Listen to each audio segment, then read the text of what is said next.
Israel's popularity in the United States generally declines when there's a long war with the Palestinians. And in the same way, in the 80s, when Israel invaded Lebanon, and there was the massacre of Palestinian combatants by Christian phalangists allied to the Israelis, you could see the polls reflecting very sharp declines in Israel's popularity. If we consider that the war in Gaza has gone on much longer, the level of casualties has been much higher. The remarkable thing to me is not that there has been some falling off in Israel's popularity in the United States, but actually that it's held up so well. And that President Biden ended up with a policy that was far more supportive of Israel than the left wing of his party wanted it to be. And he's been replaced by a president whose policy toward Israel is far more supportive than the far right wing of President Trump's party would like it to be. And there is this horseshoe effect people talk about, where the far left and the far right tend to both hate Israel.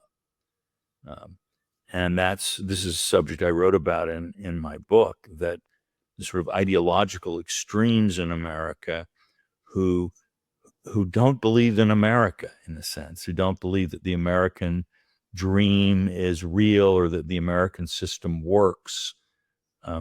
Those people often are less sympathetic to Israel for all kinds of complicated cultural reasons.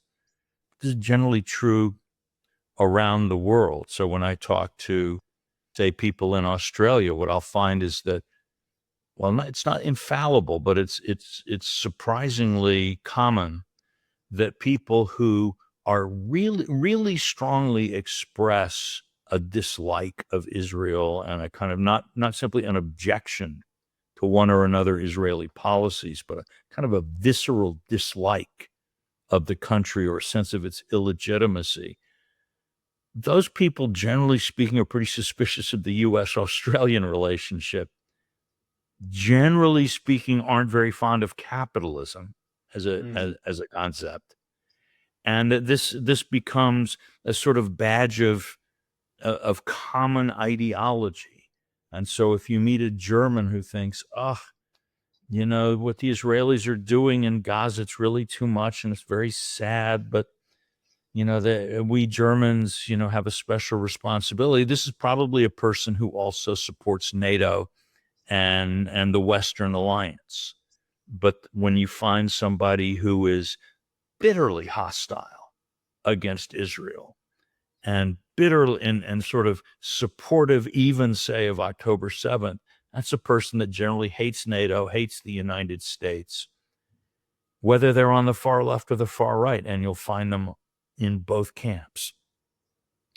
So we're not in this broadcast, we're not going to get to the root of this affinity, but it's very old and very deep, that there's a sense somehow, both among Americans and among many people beyond the United States, that Israel and the United States in some weird way are linked, whether it's ideologically, mythologically, theologically, that somehow the things that make America great are present in the Israeli experience too.